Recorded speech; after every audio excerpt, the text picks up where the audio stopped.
Hello everyone, welcome to Beyond First View. Today we are going to talk about the man who wasted 10 years being busy and what he did next. Well, everyone thinks being busy equals to being productive, but this video is going to destroy that myth through a compelling life story and give you a clear system how to fix it. In 2009, a man named Gary Keller was running one of the largest real estate companies in America. He had 40 employees, back to back meetings, and was working 70 hours a week.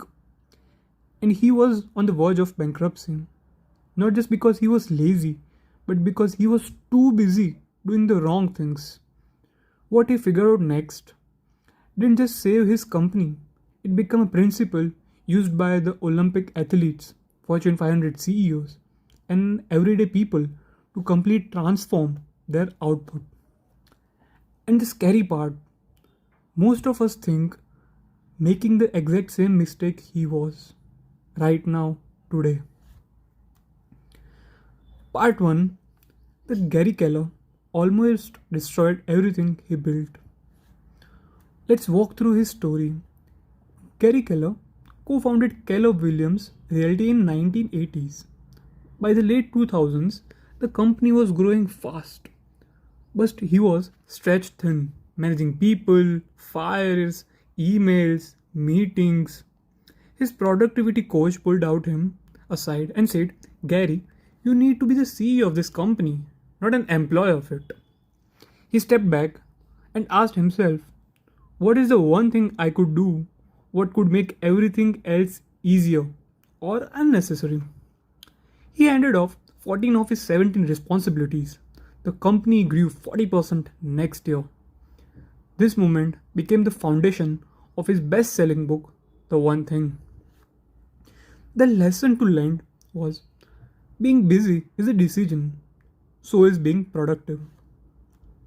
Part 2, why we fail into the busy trap. The psychology of busyness. Let's just break it down in 3 reasons people stay stuck being busy. First one is busyness feels like progress. Our brain releases a small hit of dopamine every time we check off a task. Let's say even a tiny, useless one. Replying to 30 emails feel like a productive day, but in reality, it isn't at all. Second, we confuse activity with identity. In modern culture, I am busy is a status symbol.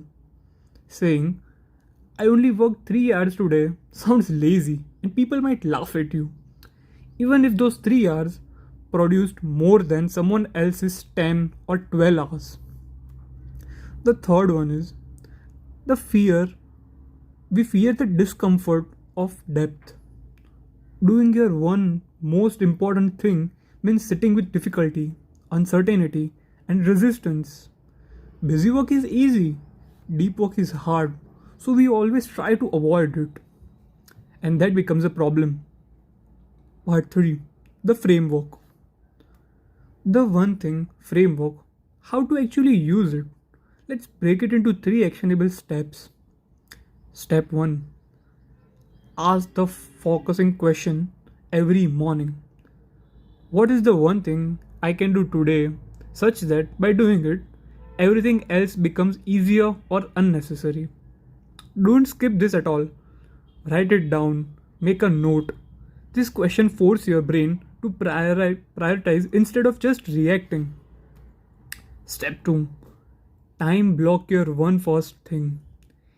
Gary Keller calls this time blocking. Put your most important work at the start of your day, before email, before meetings, or before even your phone. Minimum 2 to 4 hours of uninterrupted focus on your one thing daily. Protect this block like a meeting with your most important client, which is you. Step 3, say not yet to everything else. Multitasking is a myth. Studies show task switching costs you 40% of your productive output. The goal isn't to do everything. The goal is to do right thing completely and making best out of it. A not yet is not a no. It means this comes after my one thing. Part 4, Real World Applications. What this looks like in real life. Let me explain you with the three different examples.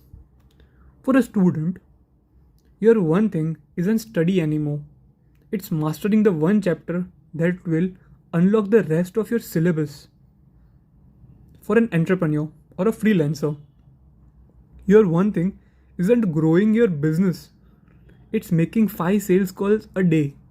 Because revenue solves most of your problems, you will be free enough to take a difficult decision if your streamline of business is working well.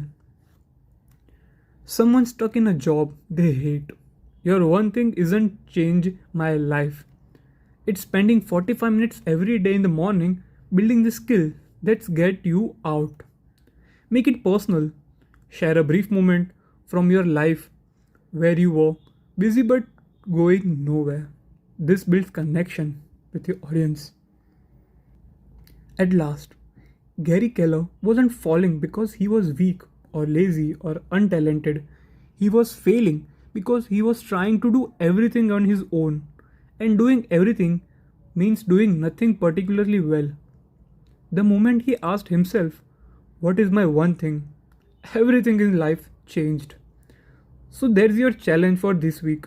Tonight, before you sleep, write down one sentence. Tomorrow, my one thing is dash. And tomorrow morning, do that before anything else.